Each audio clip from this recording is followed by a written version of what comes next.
I would like to welcome you all to our Zoom today entitled Preparing for World Polio Day. I'm Sandra Hempstead, Regional Rotary Foundation Coordinator for Zone 34.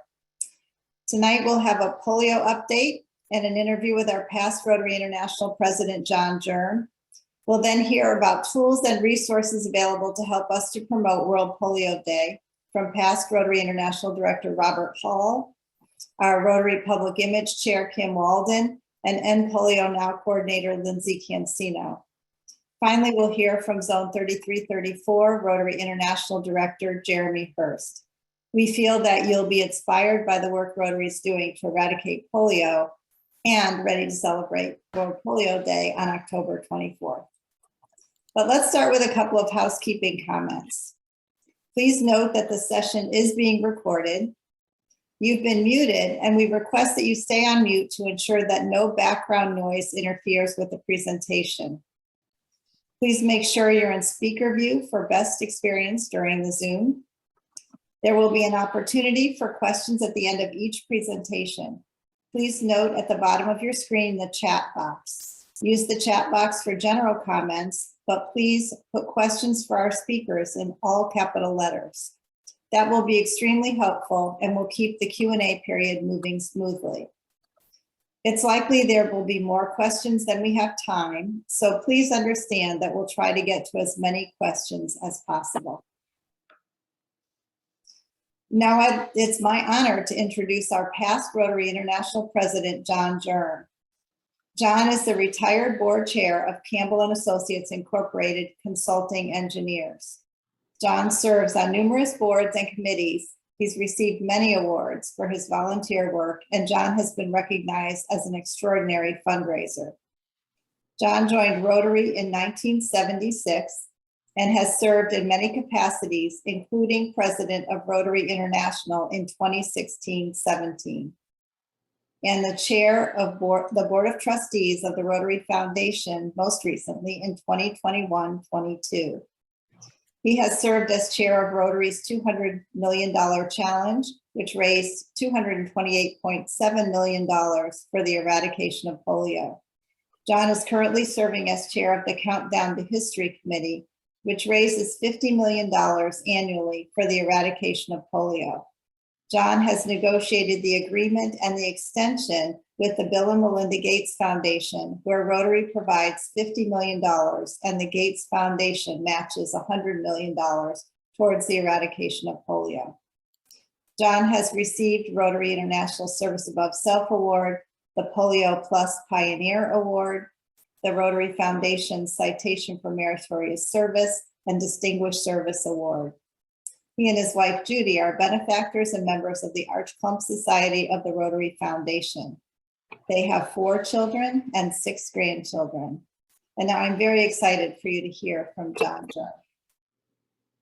Well, thank you very much, Sandra. It's a pleasure to be with you and all of the 111 people that are on this Zoom at this time. Before I start into the serious part of the conversation, well, this is serious too. I want to congratulate all the leadership in zones 33 and 34, and I'm not going to try to name them all because if I did, we would be here longer than you want me to speak. But you're not only having leadership in zones 33 and 34, but many of you are working on leadership with EPNCs all around the world. And I think that's very important as far as communication is concerned, as far as experience is concerned. So let me thank you, and let me pay a special thanks though to Robert Hall for all the work that he does and working with the EPNCs and the teams that are out there that are working to raise this $50 million. One of the things I was asked to talk about a little bit tonight is the contributions and where are we on contributions. We're going to talk about the eradication of polio and where we're at with that. And there's some slides coming later, I think, that Robert Hall is going to present that shows you, and also about how we spend our money, and also about the New York case of the vaccine-derived polio. Well, you know, the preamble slides that came out talked about how that it was in 1985 that Rotary actually began this campaign, and that was after the World Health Alliance said that they couldn't work with Rotary, and that was after we had been successful in the Philippines. But Rotary is a non-religious, non-political organization that don't take no for an answer. So in 1979, Rotary began with a $750,000 fund, put out applications for grants for people to apply for a major health project. The Philippines was awarded that, and the goal was to provide vaccines and to vaccinate 6 million children in the Philippines. That was successful. And Rotary did, in fact, Representative Rotary did, in fact, go to the World Health Alliance with a proposal that we take this on as a worldwide project. And we were told we couldn't do it. I wasn't there at that particular meeting, but I later became involved with fundraising for the eradication of polio. Rotary said, what does it cost to do this? It was going to cost $120 million. We were told by professional fundraisers that we couldn't do it. If we did do it, we wouldn't collect it all. And it would take more than 3 years to get it done.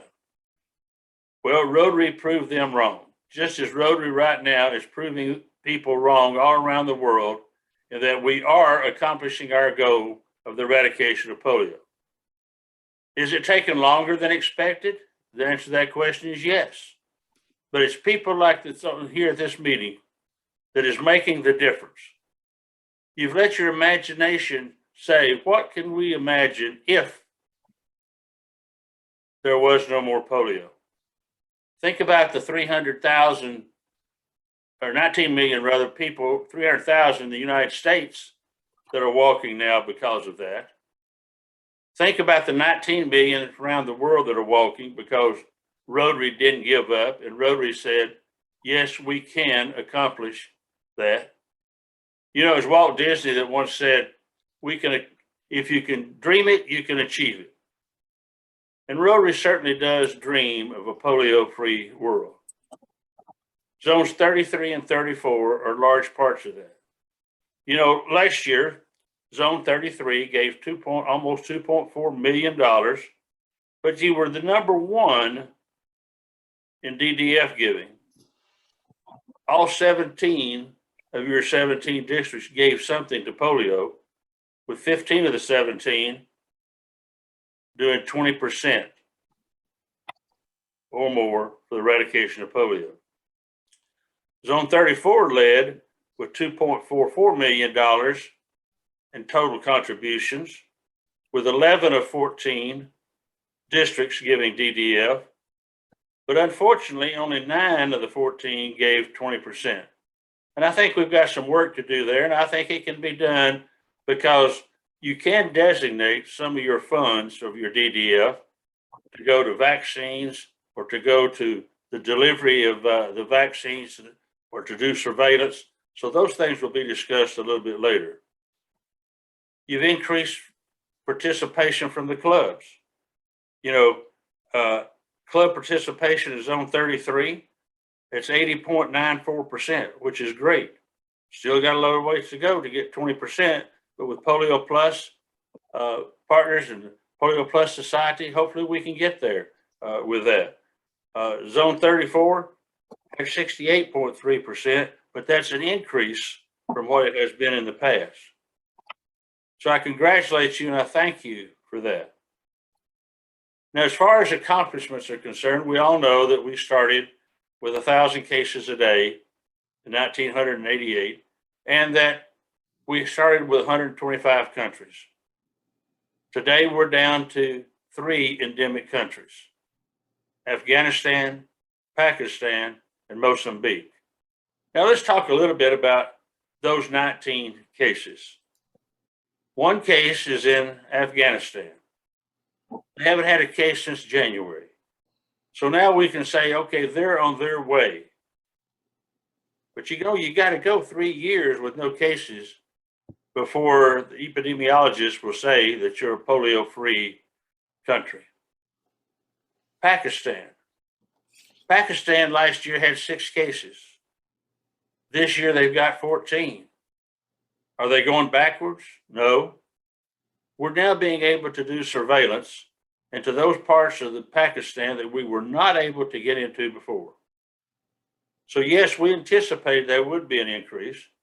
And quite honestly, I think there may be a little bit more of an increase this coming year between these last few months, 4 months that we have in this year. The point there is that we are now able to reach all these children.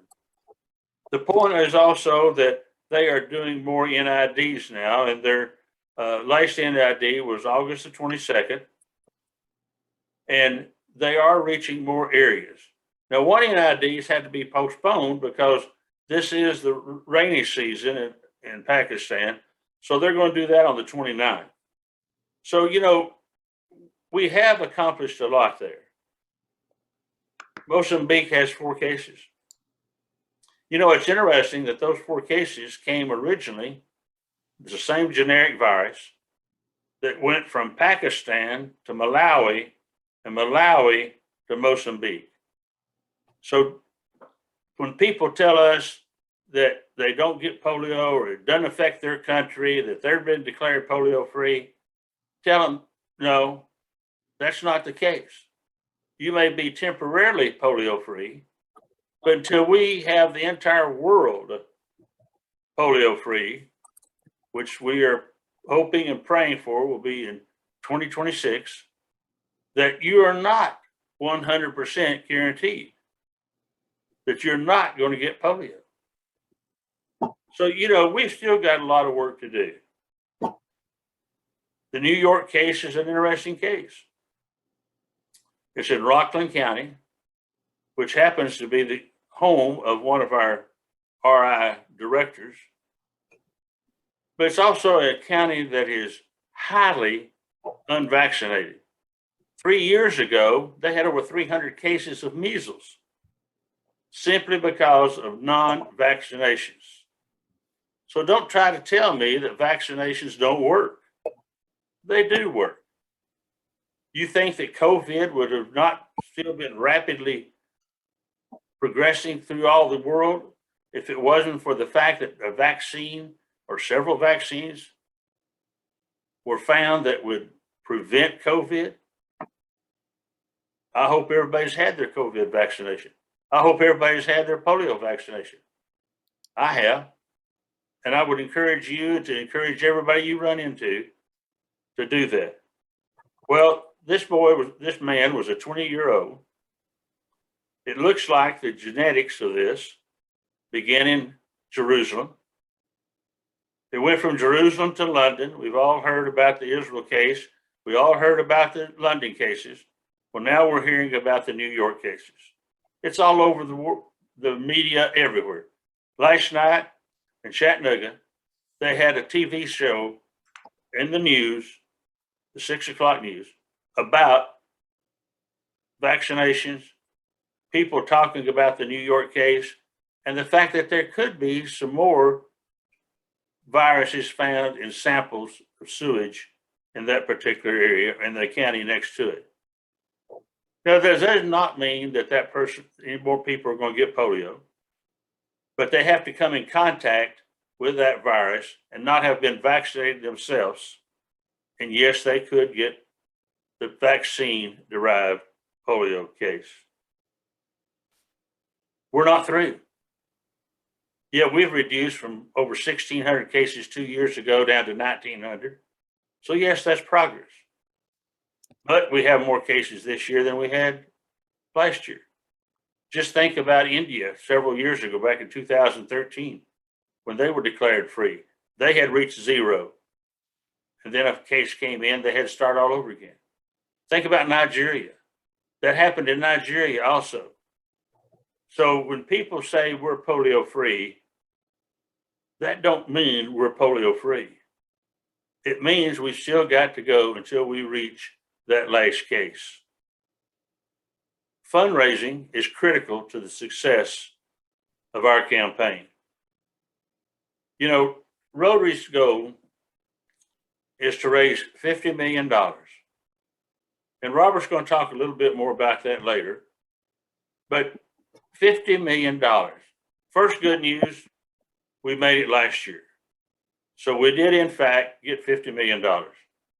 We are filling out the proper forms right now. The Bill and Melinda Gates Foundation will give us $100 million in January.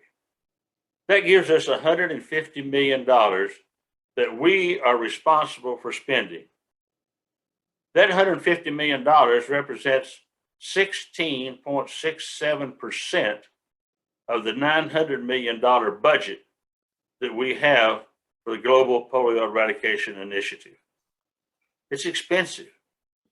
Gas is expensive. Everything is expensive these days. But Rotary is responsible. Our part of this is 16.67%. So just think about how much the world is depending on Rotary to accomplish the eradication of polio. I'll leave you with a few words. Number one, Rotary started this. Rotary must finish what we promised the children of the world, that we would eradicate polio. Communication is key to our success. It's essential that we get the board, the trustees, the governors-elect, the governor's nominee, the club presidents, all behind the eradication of polio. We've got to increase from 12% around the world of Rotarians contributing to the polio eradication campaign. We've all heard the younger people and others say, well, it's not in the United States. It's not in zone 33 or 34. What am I worried about? You ought to be worried because it can come back with all the people that are coming into our country right now. But the final thing is, it's not just about the money. It's what the money can do. We've accomplished a lot with the $150 million that we are currently distributing. We normally give that out to UNICEF and the WHO after careful scrutiny of their grant request. They have to put in grants requests to the IPPC, and a subcommittee along with staff reviews those. So we're very diligent with your money. So again, I thank you for letting me be with you. I'll be happy to answer any questions, but I will remind you, it's our responsibility, yours and mine, and it's not about the money. It's what the money can do. So thank you for letting me be with you. Thank you, John. We do have some questions. Question is, what is going on to stop polio in Malawi and Mozambique? What is being done? Malawi now does not have any cases. Mozambique does have the 4 cases. They had, last month they had a NID throughout the country on the 23rd. They will have one on the 23rd of every month until there are no more cases. So the government there, along with WHO, UNICEF, and the vaccines that Rotary has helped buy in some cases, and the healthcare workers that we trained that were so effective during the Ebola and the COVID crisis, are working in order to make them back with no polio cases. Another question, John. How long is the Gates Foundation on board to help us? We approved an agreement at the with a joint meeting with the board and the trustees in Houston. They are on board through 2026, and we have signed that same agreement with them. So they are currently on board to 2026. Will they go beyond that? They only go 3 years at a time, and that's what we do also. So yes, they're on board, and I believe that they are on board forever. They are also the ones that helped develop the novel oral polio vaccine type 2 that is really effective on decreasing the number of vaccine-derived cases that we have. Thank you. Last question, John. Is the end in sight? Do we have an idea when we can end the wild polio virus? Our goal is to have that wild polio virus eradicated by the end of 2023. That's calendar year, not Rotary year. And then that we would be able to declare the world polio free by 2026. So yes, we think the end is in sight. And as we say sometimes in Chattanooga, there's light at the end of the tunnel. It's not a train coming at us. Okay, thank you so much. I would like to pass this over to our RFC, Lorraine Angelino, who will introduce the next speaker.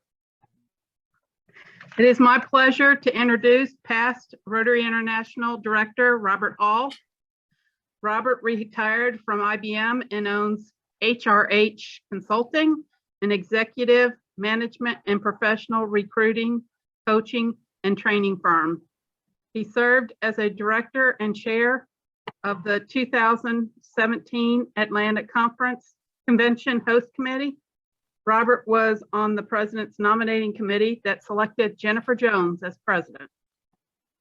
Robert has participated in several international projects and led an NID team to India. He currently is vice chair for fundraising for the End Polio Now Countdown to History Committee.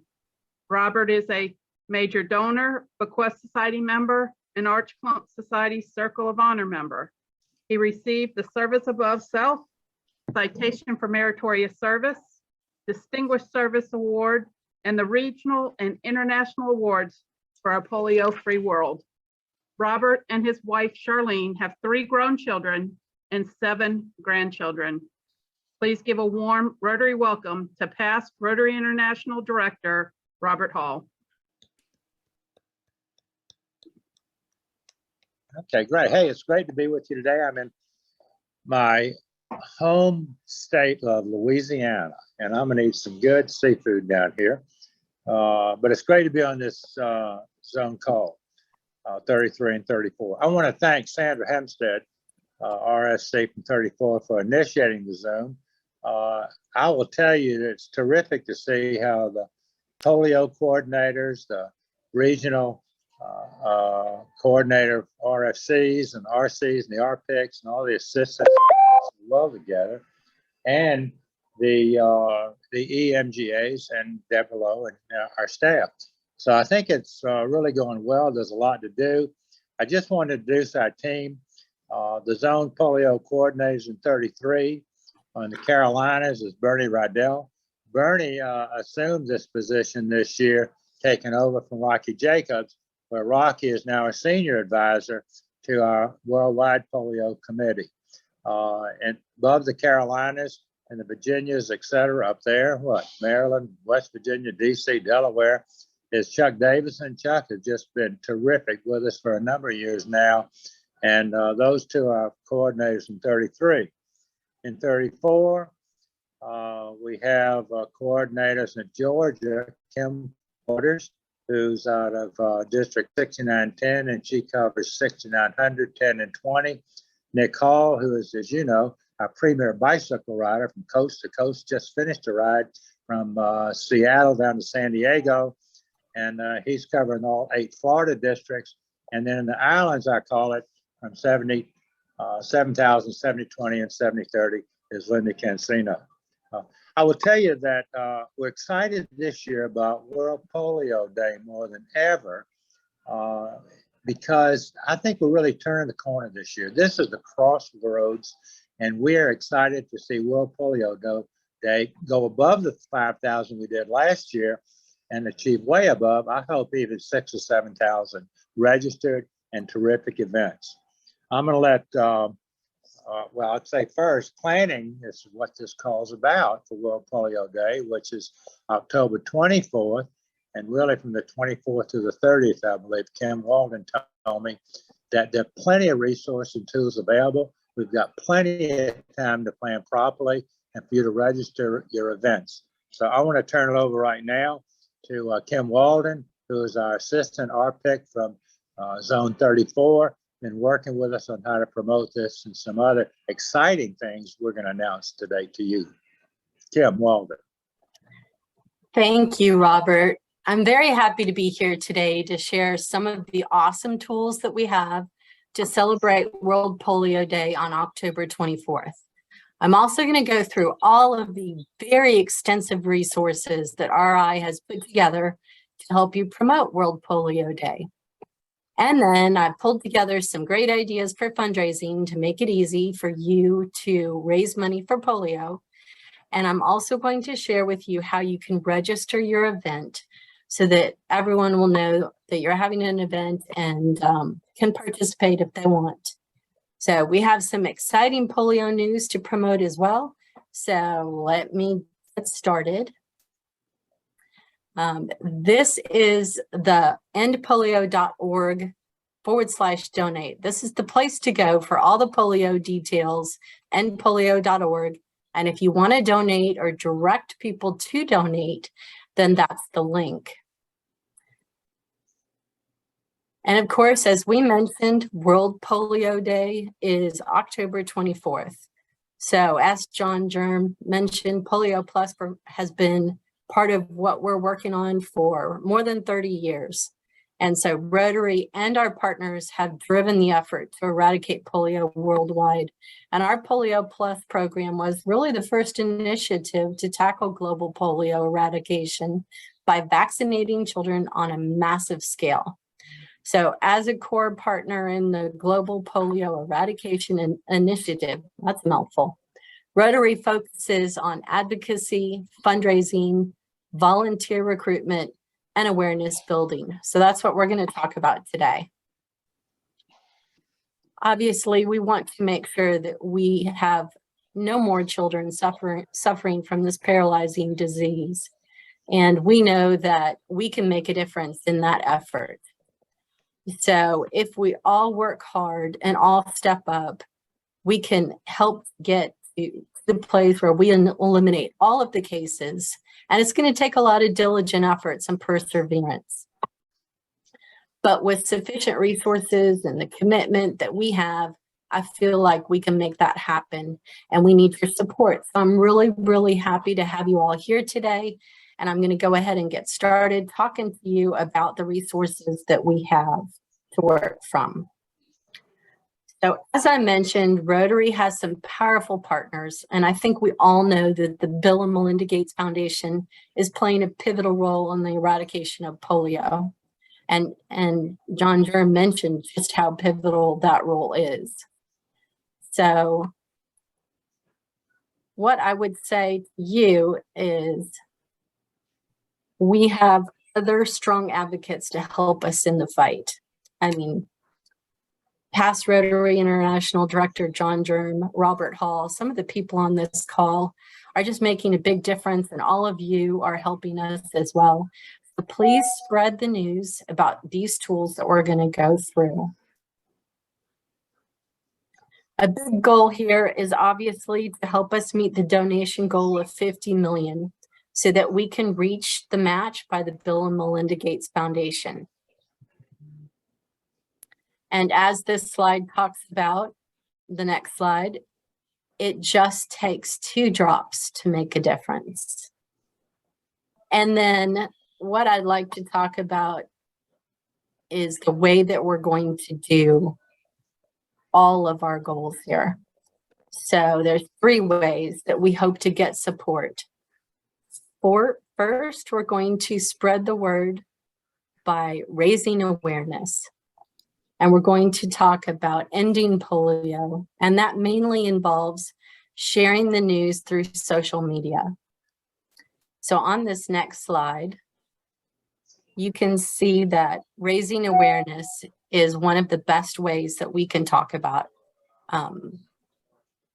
making a difference. So social media is definitely going to help. Public image efforts by our members, by our club, by media. And then second, we want to have our clubs hold events, and we'll talk about how to do that. And then finally, raising funds and the Polio Plus Society can play a huge part in our efforts. And so you'll hear more about that as well. On the next slide, you'll see some of the ways that we can talk about raising awareness. and they're all on endpolio.org. So you'll find the social media that you can, the messages that you can download. You'll see images that you can download. You'll even see content that you can put that's already written for you that can go with your social media messages. And you can download it all. Even the content for your images is there, like I said. So the next thing that you'll find is all of the information to educate people about polio. So what is polio? Why is eradication so important? And documents to use to share that information. So there's brochures, there's banners, there's posters. They even have coloring pages to help educate kids and make sure that they know about it. You'll also find a sample press release so that you can send that to your media sources and have it in the proper format. So really, honestly, they have thought of everything.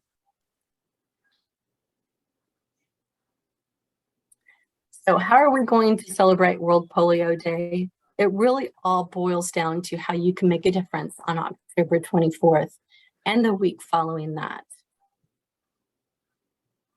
And on this next slide, you'll see the QR code that's going to take you to the resources. So all you have to do is pick up your camera, pick up your cell phone, hit the camera, aim it at this nifty little QR code, and then you'll see a bracket appear on your screen. Touch it, and it goes directly to the link. Or you could do it the old-fashioned way and just type it in, whichever you prefer. On this next slide, you're going to see the link, which should be on your screen if you held your camera up. And it's the endpolio.org/resource-center. And that's the resource center, which has all of this amazing stuff that I'm telling you about, hosted a great World Polio Day event. And as you can see from this screen, they've laid out all the tools you need, the videos that I mentioned, the social media messages, banners, posters, how to get back to our brand center, and there's so much more. But you can also take a minute and go to your Instagram account, type in #myendpolio, and you can share your picture about ending polio. And I'm going to tell you right now, go ahead and carve out an hour to just wade through all those pictures and all of the ideas that you're going to get. There's a million of them, and you're definitely going to be inspired. So on this next slide, you'll see that clubs are using a combination of online and in-person for their Rotary meetings for the most part. And you can use videos to share and Polio Now messages with your members. So they're handy to put in your newsletter, or you can send out a member email. Any messages about World Polio Day are going to be very effective if you use video. And there are great videos here. So you can use your social media to create awareness for October 24th. I definitely recommend that you check them out. On this next slide, it's a little video. It doesn't have any sound. So if you want to press that, you can go ahead. And basically, it just talks about the progress to end polio. So it shows you the difference that we've made and how far we have yet to go.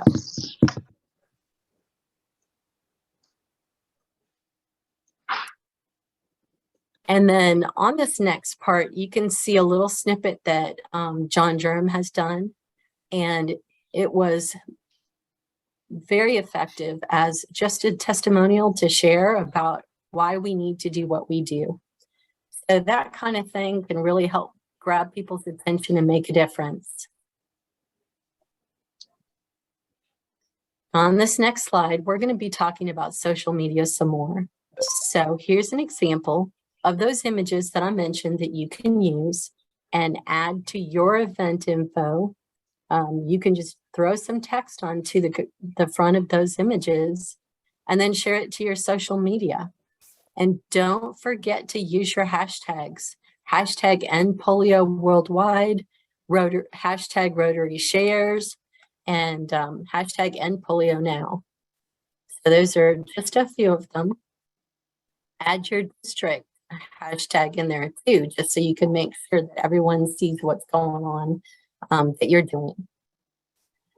So this page talks about education, and that's the part I think that's hard for everybody. So you'll see that there are several coloring book pages here for kids. You can make it a coloring contest, and that'll entertain the kids if you've got a club event going on.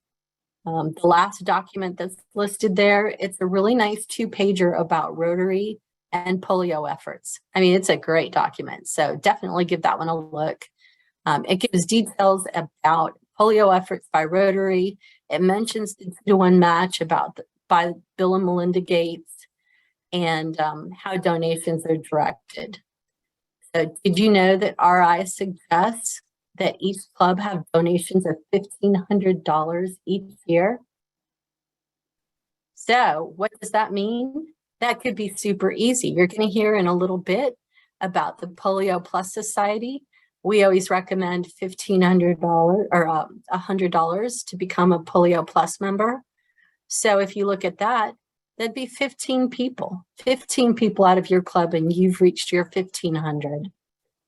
So let's definitely be thinking about that.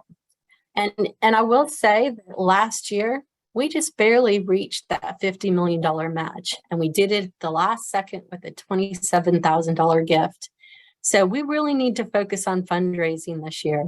We are so close, and polio is so close. Polio was in New York. So let's make it happen. Like I said, RI has thought of everything with the event planning guide, and it gives you ideas broken down by timeline. It includes the links to register your event. And there's also a nice donation box logo that you can put out there for people to throw their change in and help collect money. And you can collect donations from anyone. It doesn't just have to be Rotary members. Anywhere that you are, anything that you're doing, people can jump in and want to help contribute to this effort and make a difference in our fight to end polio. And here's something that most people don't realize. Did you know that most people don't give because they weren't asked? So ask. Make sure you ask. This is a great way to support the effort. So in the World Polio Day materials section, it talks about how to take action to host an event, write and share your event. It includes information about how to register your event, the sample press release. This is a pre-written Word document, perfectly formatted, as I mentioned earlier, to give you the details that you need to publish your World Polio Day event. Social media messages include pre-written Facebook, Instagram, and Twitter messages. So easy. Our club used this same proclamation when we asked our city and county officials to make October 24th World Polio Day in our community. And then the next 2 pieces have the World Polio Day letterhead, which you can use for letters, for invitations to your members. And then finally, that last item is a 2-pager defining the polio initiative by Rotary. So this is really great information for you to share with all of your club members. Heck, with everybody. So, Kim, can you hear me right now? This is Robert. I can. Okay, so we want to get Lindsay on here in a minute. I just lost the thing. I had to sign back in to talk about something exciting, and I think we've done a good job. And they can go for more information on our, well, they go on our new social media page, and polio. What did I say? And Polio Worldwide, which Kim and John and Bob Hagan are working on. There's a new social media page. It's available today called End Polio Worldwide. You can go on there, or you can go on the websites that Kim's talked about. You can also, let's just talk about the Polio Plus Society. We have a new social media page for that. So I think Kim's given you everything. Let me just say one more thing about World Polio Day. We want to go from 15% of clubs worldwide last year. I believe we can go to 20%. And so one of our donors is matching with $1 million this year and using $500,000 to buy 500,000 Paul Harris Fellows to give each district, the DPPC and the DG and the DRC can pick one club, the best registered and event for World Polio Day. We want to give them a Paul Harris Fellow to give to the person in that club who's really made the difference in World Polio Day. So we hope that will help promote it, and we'll go to 7,000 plus clubs this year. I believe now that we can go to Lindsay quickly, and we got he's got some exciting new things about the Polio Plus Society to announce, and I'm going to turn it over to Lindsay right now. Lindsay Cancino. Thank you, Robert. And just as we're scrolling through to the appropriate slides here, the Polio Plus Society won't be new to those who are familiar with another society that we have in Rotary called the Paul Harris Society. As you know, that's an initiative that raises money for the annual programs fund every year by people making annual commitments. The same idea exists or has been derived to create the Polio Plus Society. It started on the west coast of the States some years back and is now making its way over to our side of the world and has been quite successful, I should say. And basically, it's a simple idea. At the moment, this is now a district initiative, so it's not run by RI or by the Rotary Foundation. So your district has to take on the responsibility of running it, but it's not that onerous to run. You know, I've started one in my own district and in the districts that I'm responsible for as an EPNC. And it's not that difficult to do. But what we are asking is that people consider to make a minimum amount commitment on an annual basis until we eradicate polio from the face of the earth. Now, if you think about it, as PRID P. John mentioned, we're looking to eradicate polio by 2026, so it's not that far away. 4 or 5 years, and hopefully we're done as a member of the Polio Plus Society. There are templates available for creating the certificate, or you can design your own. I created ours on Canva, and you know, be creative with it. Pins, such as the picture that is shown on the screen there, and another one that is red in color, are available from several suppliers. And we've got to deal with this one in particular. Being a part of a society like this, obviously, enables you to be part of the polio eradication legacy as well. And that's a huge reason, in my opinion, for people to consider joining the Polio Plus Society. So if one exists, by all means, get in touch with your polio eradication chair in your district or your DRFC, etc., and get on board and join. If it doesn't exist, consider starting one in your own district. Okay, and then the second thing we wanted to talk about is DDF donations. As you heard earlier, it's very important we try to maximize what we can earn from this, because there's the matching potential that comes from DDF. Money that is raised through the donations of DDF obviously is matched by the World Fund, 50 cents on the dollar, and then eventually is matched by the Bill and Melinda Gates Foundation. And so it's a great way to enhance our ability to get to the 50 million. And we want to make sure that all our districts commit to a minimum of 20% of their new DDF for this year by the time we get to the Zone Summit in Baltimore at the end of September as a minimum. And then, of course, by World Polio Day, we can say that everybody's done their job with their DDF.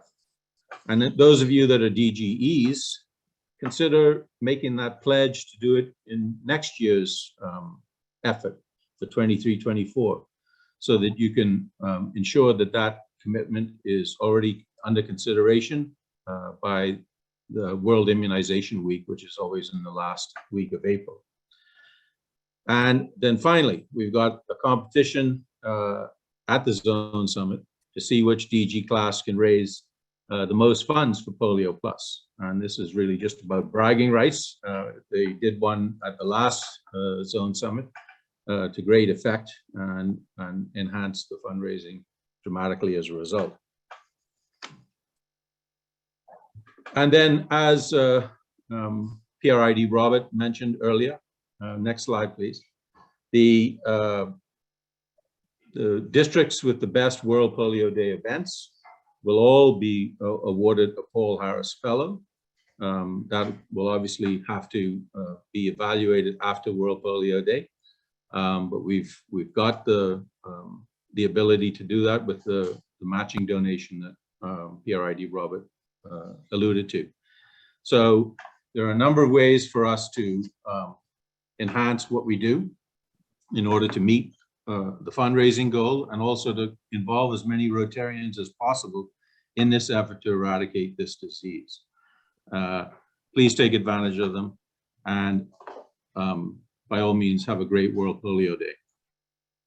Thank you, Lindsay. I'm Kim Waters, in Polio Now coordinator. And when I look back to questions that we have in the chat that have not been answered, one of the questions that we have that I'll put out there for the speakers to answer is a question about the difference between the wild polio virus and the vaccine-derived virus. Can one of the speakers explain that, please? Okay. So the question is to explain the difference between wild polio cases and vaccine-derived. Well, the wild polio virus, of course, exists in the community that you're in. You pick it up, unfortunately, through contamination there. It generally is contained within the 3 endemic countries that were talked about earlier. The one that has been more insidious in the recent years is the vaccine-derived one. So as you may know, the vaccine previously had a small portion of live virus in it. And sometimes when it's shedding as it's being administered, people derive polio from the vaccine itself being in the system, especially those who are unvaccinated, which is what has happened in the New York case. Thank you. So with that, Kim, can you hear me right now? This is Robert. I don't know. Can you hear me? Yes, we can hear you, Robert.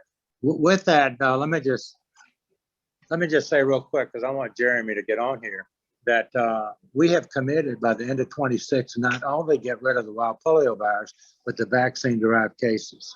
The vaccine-derived cases have gone up to 233. John may have mentioned, I might have missed it, through last Thursday or today. So it's very important to get rid of those also. And let me say, as Lindsay finished, the final point, that this donor who's given us $1 million, he's also asked us to take 50 cents on the dollar, up to 2 million DDF given by districts, and he's going to match your DDF. Then World Fund matches DDF, then Gates matches DDF. So instead of 4.5 to 1, it's a 6 to 1 match for the districts. If you're one of the first districts in the $2 million, we're using his million to match 50 cents on the dollar. So we're excited. The new DF form that John Germ said authorized I could put out there, which all the EPNC coordinators have to give to you in the districts, has 4 areas that we spend this money on. We spend it on vaccines, we spend it on awareness, we spend it on taking vaccines to where the kids are, and we spend it on detecting the wild polio virus, et cetera. You can check or put the money you want, your DDF, to go to that specific global polio grant. I hope that makes sense to you. Take it from here. I'm sorry. Jeremy. I'd like to introduce my classmate and Rotary International Director, Jeremy Hurst. Jeremy currently serves as Rotary International Director for Zones 33 and 34 and sits on the Rotary International Programs Committee and is the board liaison to the Interact Advisory Council. Jeremy? All right. Well, good evening, everyone. It's really great to be here. Great to hear these wonderful plans you have put in place for World Polio Day. Thank you so much, John, for the background on polio, and Robert and Kim for sending out the details on how to put on the event, and Lindsay for telling us about the Polio Plus Society and everyone else involved in that. This is an amazing event, and planning is so important if we're going to make this happen. And there's nothing more important, I believe, to Rotary than polio. Everyone knows I'm passionate about membership. That's our #1 internal priority, organizational priority. But I want to let you know that I'm equally passionate to exactly the same degree about Rotary's #1 external priority, as ending polio. I want to tell you why. Quite honestly, my belief is, and I believe the belief of most of the board, probably all of the board, and I know all the trustees, is that quite simply, Rotary's future depends upon it. We have a very, very different future once we eradicate polio. And I say once we eradicate polio, not if, as if we don't. Because that is a choice. It's a binary choice. We're either going to do it or we're not going to do it. And once we do it, and once we're successful, I think it's difficult for us to understand now the doors and the opportunities that will open to us as an organization by Rotary showing it can deliver in the ultimate way it has, by eradicating disease from the face of the earth, for only the second time in history. And I can't overemphasize how much importance this has to Rotary at this particular point in time. We're at the point of a marathon. This has been a marathon. We're running this marathon. We're in that last mile of the marathon, I believe. 26, 25 miles and some yards gone. But I can tell you, if you watch marathon races, you'll see some of those competitors fail away in that last mile, and we cannot afford to do that. And I know we won't. And I can tell you for an absolute fact, and when we get across that line and we start celebrating, Rotary will never have seen a party like this before in its lifetime. So it has some amazing knock-on effects in terms of not just those amazing things that we'll do by removing this curse from the world.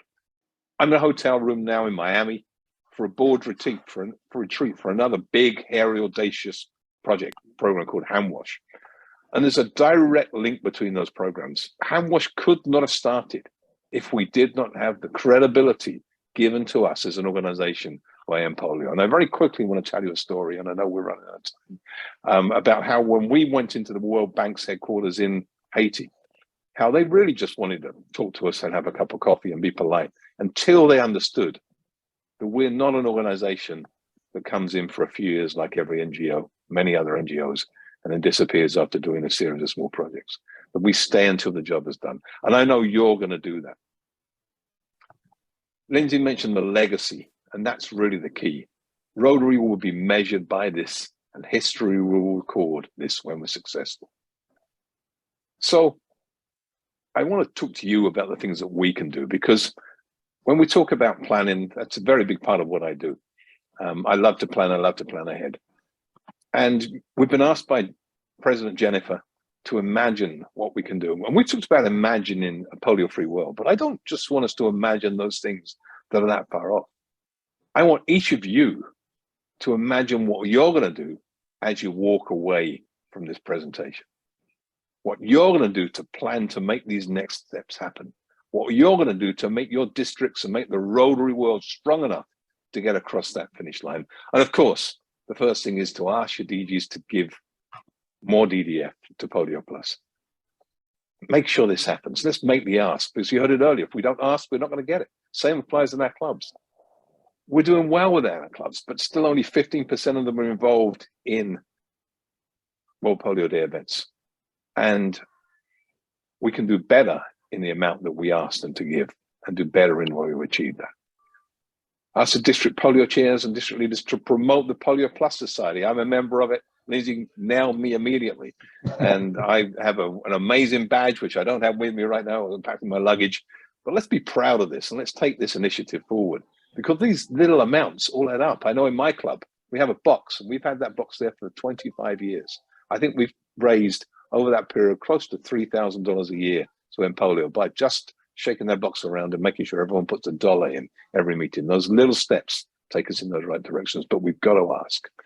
So ask your clubs to register for the World Polio Day event. Ask your district polio chairs, the district leaders to promote the Polio Plus Society, and ask your district governor to give DDF to Polio Plus.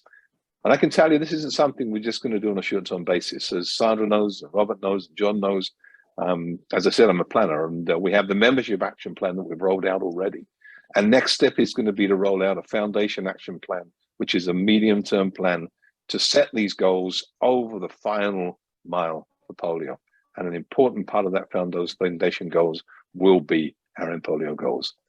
So lastly, I want to thank you, each of you, for being polio warriors, polio champions. We really couldn't do it without you.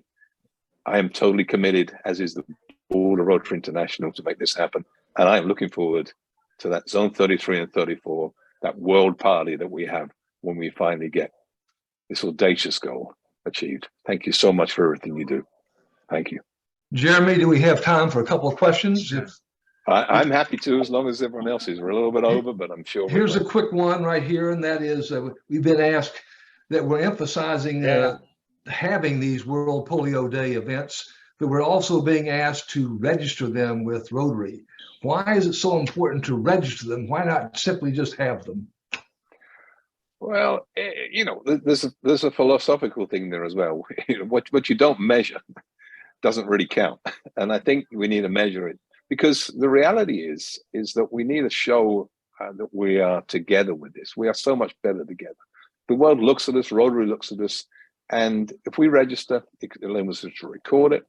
It also gives us the opportunity to say to the world, look how many of our clubs, look how much it matters.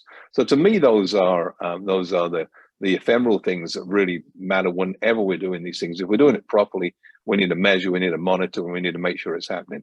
Now, there may be another answer to that question, a technical answer that someone else is better to respond to, but I'll leave that to John or Robert or Sandra to do so. But that will be my answer. Well, that's fine, Jeremy. One last question here is that you spoke of the action plans, membership, PI, and foundation, of which the World Polio Day is an important part of the action plan for foundation.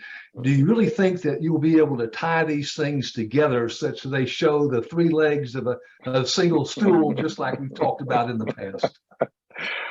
You must have someone prompting you in the background there.